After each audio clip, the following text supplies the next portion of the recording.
Este es un programa VTR. Estamos en tu ciudad, miramos tu realidad. Panorama Chile, la voz de las regiones.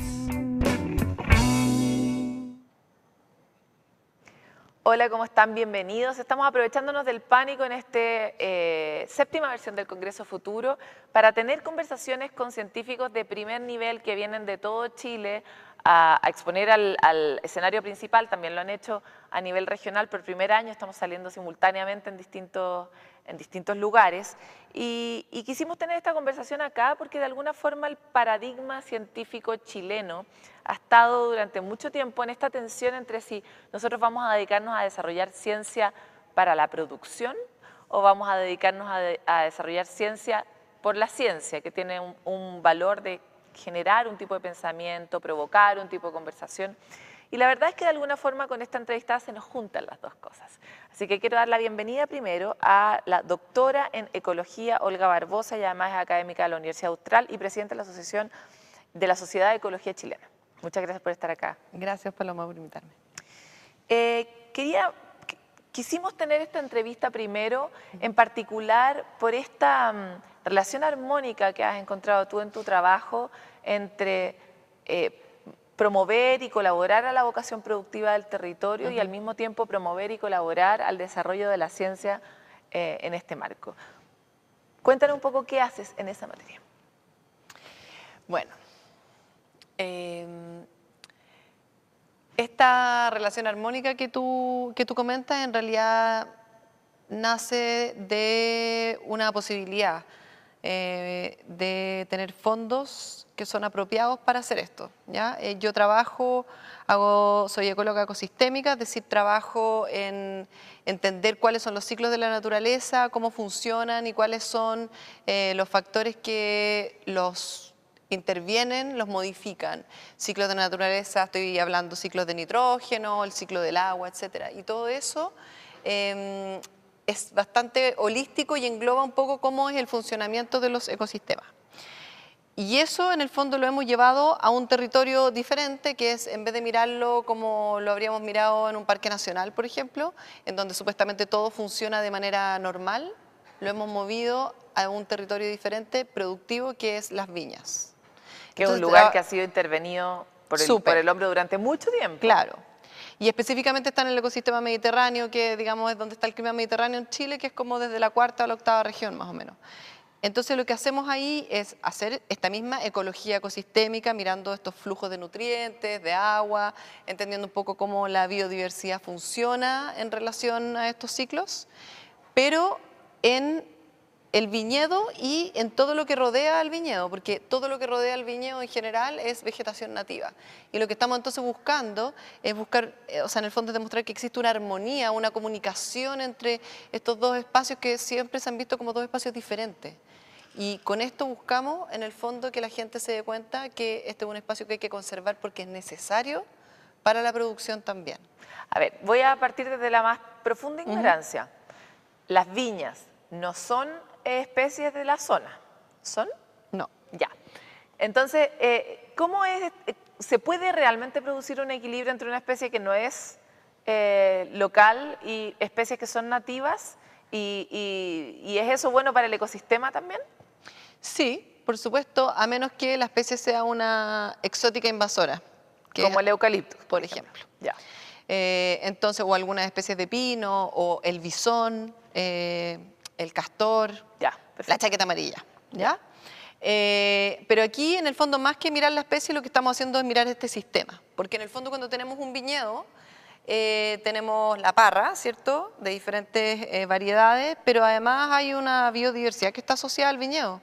En el fondo, para que nosotros produzcamos vino, alrededor, por ejemplo, de esas uvas y en las hojas, está lleno de levaduras, que son hongos, y de bacterias, por ejemplo, que también las estudiamos.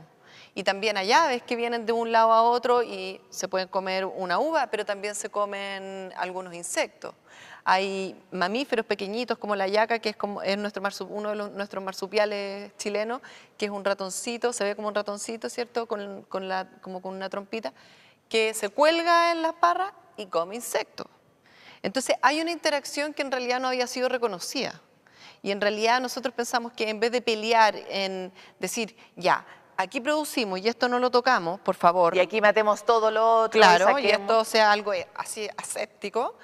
Entonces lo que estamos promoviendo es que se den cuenta, y se han dado cuenta, que en el fondo existe una comunicación entre estos dos sistemas y esto hace que los sistemas sean interdependientes. Y por eso que quizás comencé en esto con lo que te comentaba de que yo soy ecóloga ecosistémica, que puede sonar así como una cosa media como esotérica. Pero mi mirada es una mirada del ecosistema completo. En la ecología Independiente que este ecosistema tenga elementos migrantes, digamos, o sea, tengamos esta parra que haya llegado de cualquier parte. Y además la gracia es que una mirada ecosistémica, la ecología ecosistémica incluye el ser humano como parte del sistema. Entonces yo no estoy mirando solo una especie o un conjunto de especies que sería una comunidad. La ecología ecosistémica considera que el ser humano es parte del sistema y por lo tanto lo estudia también. Y por eso que hay dimensión social en esto. Puntos.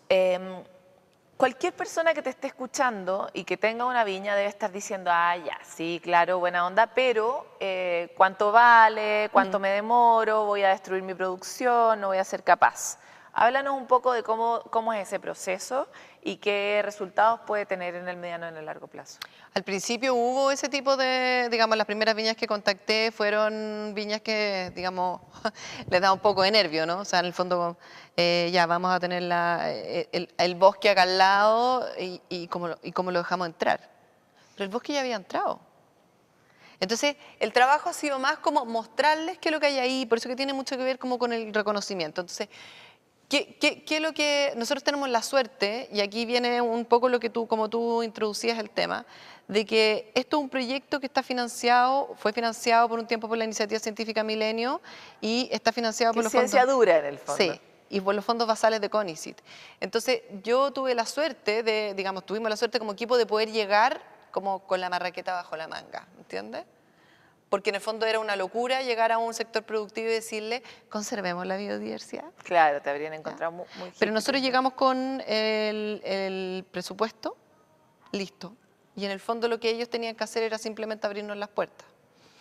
Eso permitió que ganáramos una confianza con ellos importante y que les demostráramos cómo hacer esta ciencia dura, que a mí no me gusta llamarla así, pero porque es ciencia, que servía para algo. Habían tenido experiencias súper malas, supuestamente con científicos que en realidad no necesariamente habían sido científicos, pero como como abandono, así como te vendo una idea y después yo te abandono, o te vendo una idea y te la sigo vendiendo.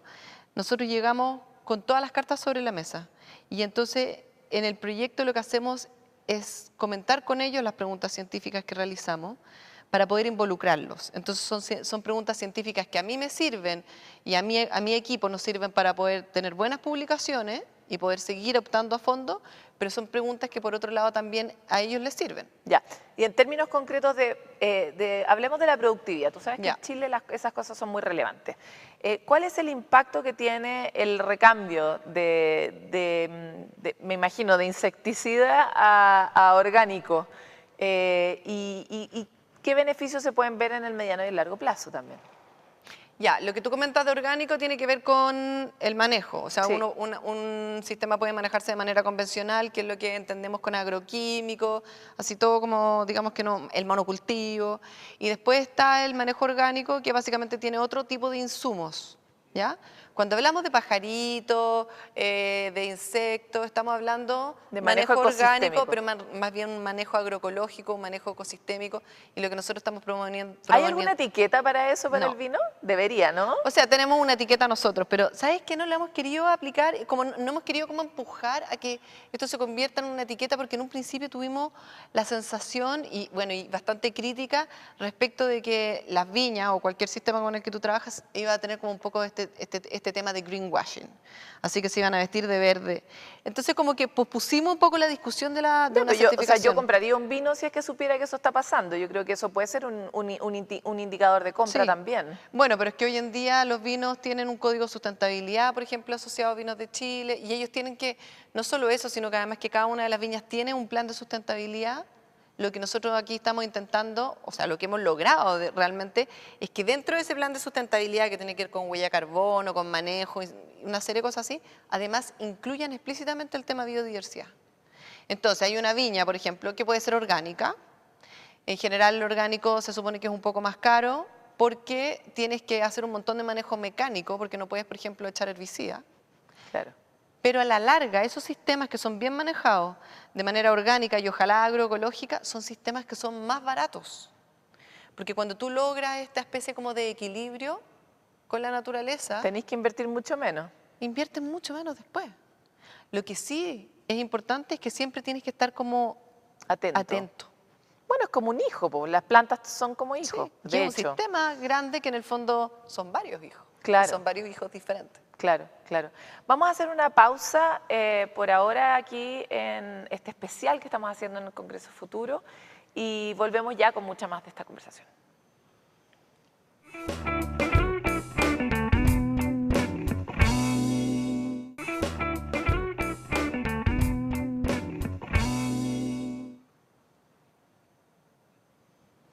Estamos aquí conversando sobre cuáles son las oportunidades que está abriendo la investigación científica para mirar nuevamente, volver a mirar la forma en que estamos produciendo, en este caso, uva, vinos, ¿verdad?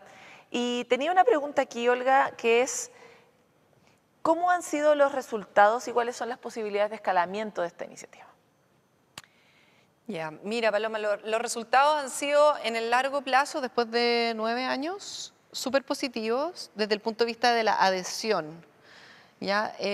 O sea, tienen muy comprometidas Sí. a los sectores productivos que han involucrado. Sí. A distintas Principalmente partes. el sector vitivinícola. Nosotros empezamos con el sector vitivinícola porque es muy ícono, pero lo interesante es que en el fondo han servido de ejemplo para otros sectores. Entonces hoy en día el escalamiento está primero dentro del sector vitivinícola, ha escalado desde el punto de vista de que las viñas que trabajan con nosotros han servido de ejemplo para la Asociación Gremial de Vinos de Chile.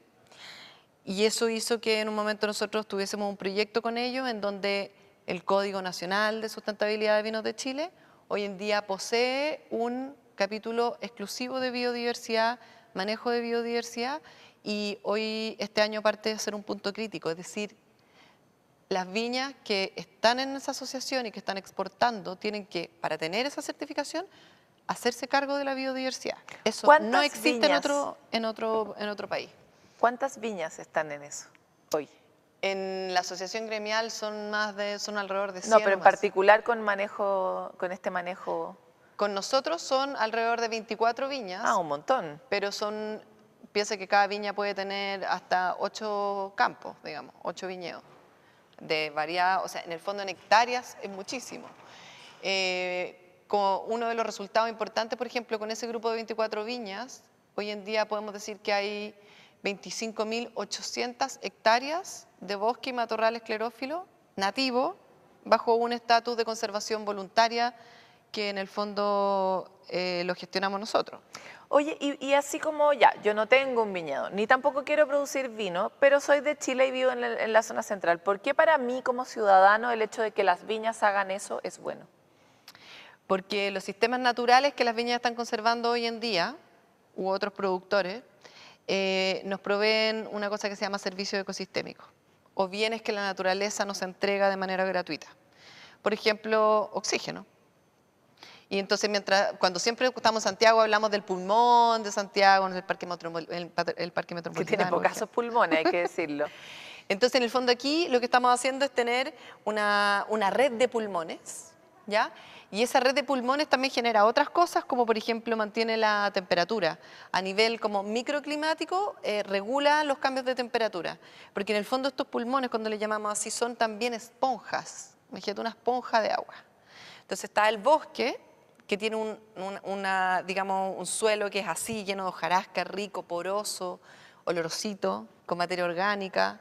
Y eso acumula un montón de agua y eso ocurre solamente en los bosques nativos, no ocurre en un piso. O sea, para así simplificar, en el fondo, por un lado producen oxígeno, pero también previenen incendios, pero también... Se mantienen húmedos y en el fondo respiran agua, transpiran agua. Y perdona la ignorancia, pero el aire que producen esos ecosistemas, ¿es de mejor calidad que el que producen los ecosistemas que no están conservados así? ¿O es más? O sea, en el fondo son cruciales cuando no hay muchos árboles, ¿no? Claro. Pero no es que sea mejor ni peor, si es que no, más bien esos bosques son comunidades que tienen otros beneficios. Si yo te pongo un pulmón solamente, vas a tener solamente lo que digamos, ese oxígeno. Pero como estamos hablando de bosques nativos, ahí hay muchas otras cosas más. Por ejemplo, hay polinización, Claro. hay dispersión de semillas. Tú dabas en una de tus charlas aquí en el Congreso Futuro una cifra, que es si uno le tuviera que pagar a los polinizadores, las abejitas y todos esos bichos, ¿cuánto le tendríamos que pagar en plata en el mundo? Son más de 300.000 millones de Es que dólares. eso es increíble. Yo creo que no existe bueno, obviamente no existe una conciencia. Entonces, respecto de cuál es el servicio concreto que están prestando, ¿verdad? La plata que nos estamos ahorrando. Por lo demás, nosotros no podríamos hacer la pega de los polinizadores. No. De hecho, en China, en algunas partes, están haciendo polinización manual, porque en almendros, así. Como con un gotero, así. No, como en el fondo con un pincel, que tira un poquitito de aire, así. ¿Por qué? Porque en el fondo ahí también hay un error, digamos, de la humanidad que Einstein lo predijo. Nosotros dependemos de Para las variar, abejas, digamos. para variar, de la apis mellifera, ¿ya? De la abeja doméstica, en fondo. Pero, y ahora tenemos todo este problema del colapso de las colmenas, y eso significa que, digamos, las abejas no están pudiendo hacer su trabajo, se pierden, etcétera, y hay varias razones por las cuales ocurre eso. Y mueren además. Hay Y muchas. mueren las colmenas cuando la reina en el fondo no vuelve. Pero resulta que el 60% de la polinización a nivel global no se hace por abeja doméstica en el fondo, sino por agentes silvestres. Por ejemplo, en México, uno de los principales polinizadores son murciélagos. En México, donde el nopal, que es este cactus, es tan importante para la alimentación, son murciélagos. En otros lugares son mamíferos, pequeños roedores. Los picaflores también son polinizadores. Entonces, cuando nos preocupamos de qué es lo que está pasando con los polinizadores en el mundo, tenemos que darnos cuenta que no es solamente una especie, uno nunca tiene que depender de una sola especie. Nunca tiene que fomentar un monocultivo, porque en cualquier momento algo pasa y pierdes todo. Claro. Y por eso es tan importante cuando yo te hablo de comunidad, de bosque. No es lo mismo tener una plantación que te va a producir oxígeno, no sé, por ejemplo, de eucalipto y madera, ¿sí? Ahí hay dos servicios ecosistémicos.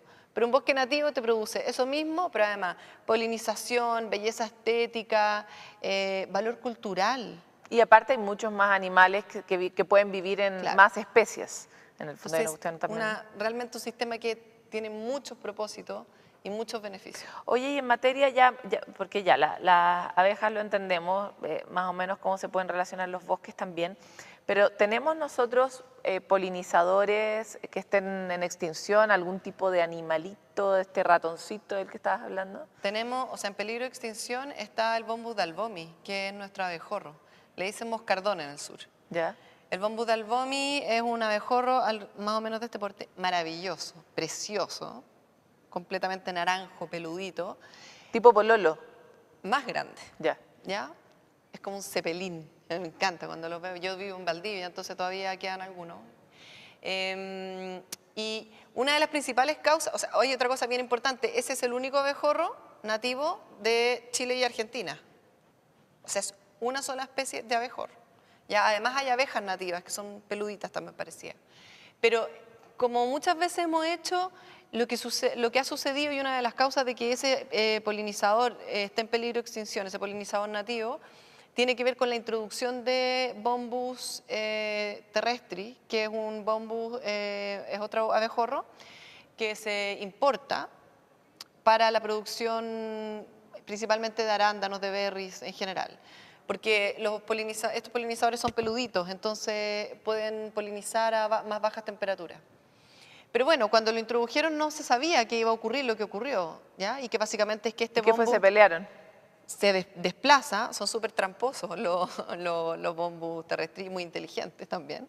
Porque lo que hacen en el fondo nuestras flores son, imagínate un copihue, vamos a hablar de un copihue, ¿ya? No solo es copihue, pero sí, son flores que son como con forma de trompeta. Entonces el bombus dalbomi, que es grandote, entra y en el fondo toma néctar y cuando sale está lleno de polen y entonces va a otra flor. Estos bombus lo que hacen es que rompen la flor por arriba, Y roban salen. el néctar, entonces no se llevan polen. Ah. Entonces a las plantas... Hacen como la peca corta. Claro, pues se come, digamos, sacan el alimento y ya está. Entonces, eso genera varios problemas. ¿Y Genera eso le que- hace bien a los berries?